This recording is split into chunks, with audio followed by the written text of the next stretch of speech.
In this video, we're going to talk about how to burn fat. A very important topic, but a big problem, simply because pretty much all the mainstream recommendations for burning fat are completely outdated.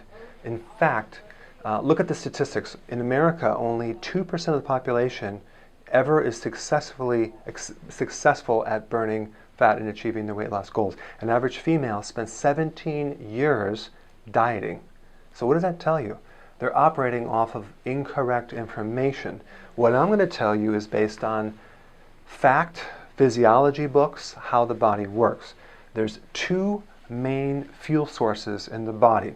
Okay, you have fat and you have stored sugar. There is a third one called muscle, but I'm not going to get into that because you have to be very, very sick for your body to start using muscle protein as a fuel source. We're going to talk about the two main ones, which is fat and sugar. In other words, your body can store sugar, the name of that's called glycogen, in your liver and your muscles, and that can release in between times where you're not eating, okay? Or it can go after the fat.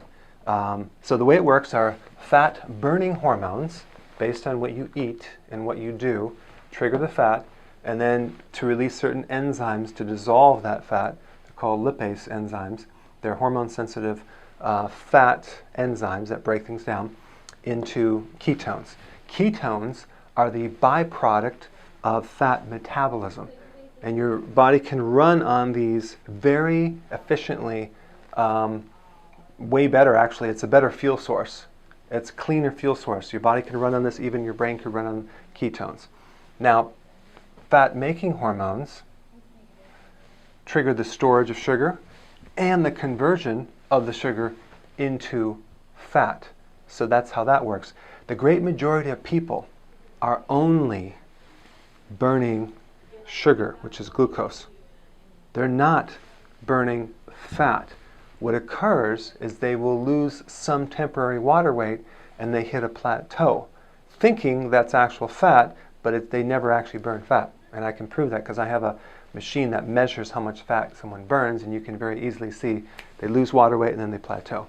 So the great majority of people burn sugar, they're not actually burning fat. So in this next section, I'm going to tell you about the single control factor, what determines whether you're burning fat or whether you're burning sugar. So here it is, the number one controller of whether you burn actual fat or whether you're burning sugar is this one hormone called insulin.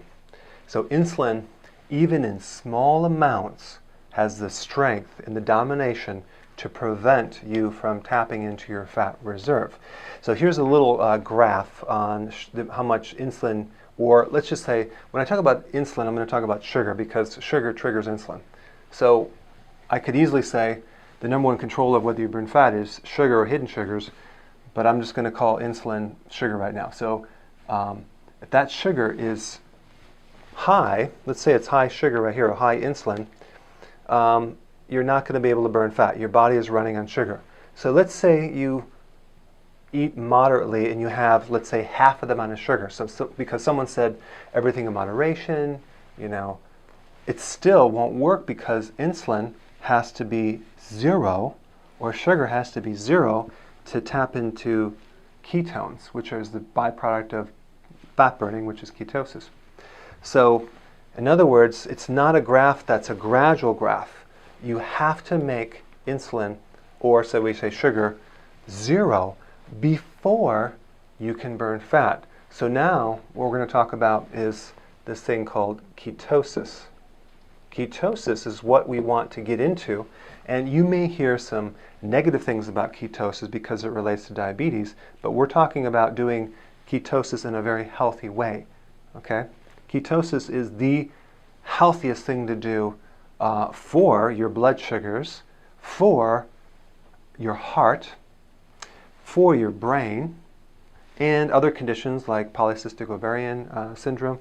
Really, really important, because think about that condition. The person is usually always insulin resistant, and if they go on this, they see great improvements. Okay, so we want to get the person in ketosis.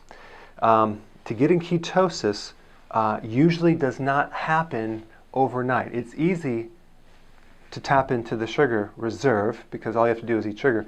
But to get into ketosis, it can sometimes take way more than 2 days. It could take a week to 2 weeks, up to a month, and maybe in some situations 5 or even 6 weeks before you're really hardcore into fat burning. Now, why is that?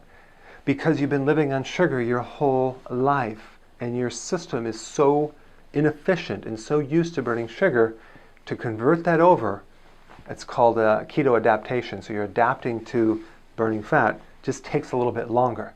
Don't worry about it, because you can see ketones in your urine within a few days. But the point is, you want to stick with it a little longer. And I think what discourages a lot of people is they think they're going to burn fat in a day or two, and they get discouraged and they stop.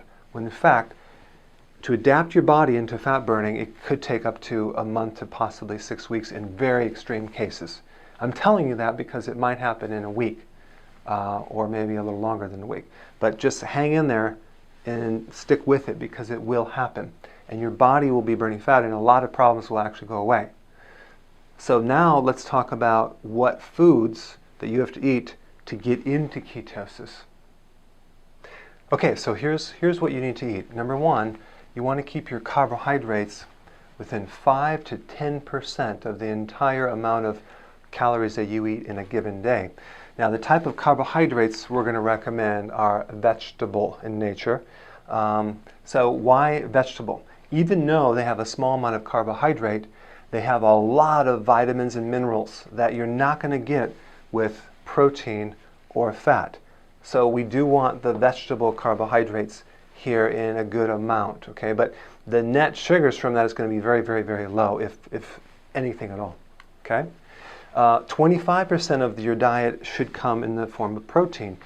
This thing that I'm telling you is not the Atkins diet. Atkins is a lot of protein. Our body is not made out of carbohydrate. Some of our body is protein, but a lot of our body is made out of fat, and that's the third one right here. 65 to 80% of your calories should be in the form of fat. Now, before you freak out, realize that I'm actually have been in ketosis for quite a while, and I have a lot of clients that also have been in ketosis, and it's a very healthy thing to do because you feel so good. But fat is good. It's going to be in the form of healthy fats, and it's not going to be obviously deep fried, anything. So we want the carbohydrates, vegetable. We want the protein. So that would kind of come out to about, I'd say about 4 to 5, maybe 6 ounces of protein with each meal. Okay, but see, most protein comes with fat. So a lot of your protein source actually comes from fat as well.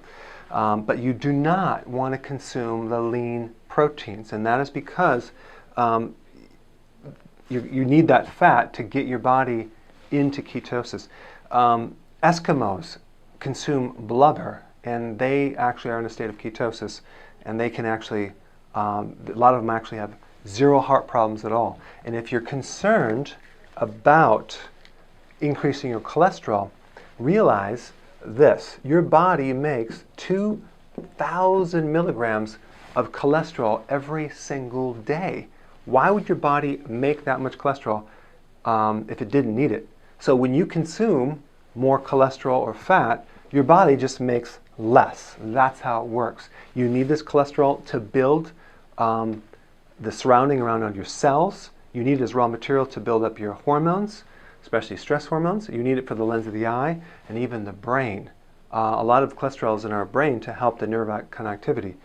So your body adapts to that. So we need a lot of it. I mean, like 1 egg would be 300 milligrams.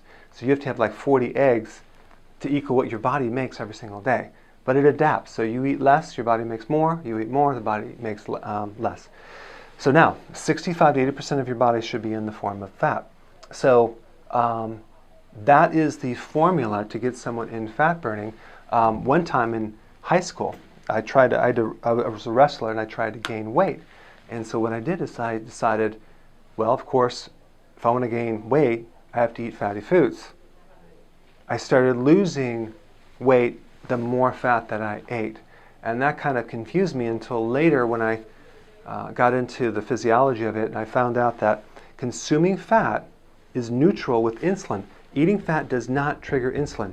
Insulin is the key thing that must be zero, because once you get your body into fat burning by doing this, all it's going to take is a little bit of sugar to totally throw you out of ketosis once your body is adapt to it.